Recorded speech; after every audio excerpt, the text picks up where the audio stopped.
Det, jeg lige snakker om, det er sådan lidt en skandale med den temaplan. Jeg har læst en temaplan for landskabet i Aarhus.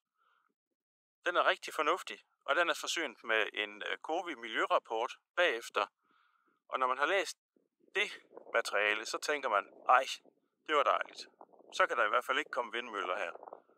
Så er området uegnet til vindmøller. Det tænker man.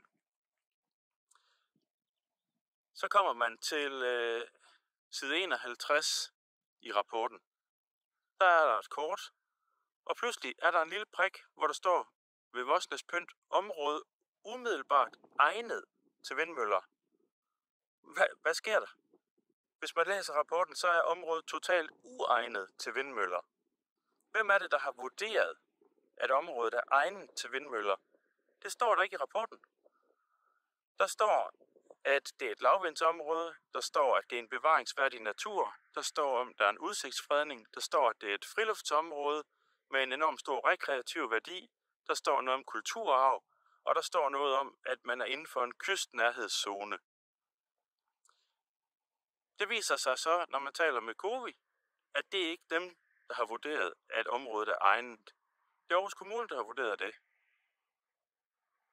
Så forstår man jo egentlig ikke, at vi skal betale vores skattekroner for, at man hyrer et verdensomspændende firma som Cowi til at blåstemple noget, som man overhovedet ikke selv er kommet i tanke om fra Covis side. Jeg synes lidt, det stinker, og jeg synes lidt, at vi bliver holdt for nar for vores egne penge. Borgerne bliver simpelthen snydt og bedraget.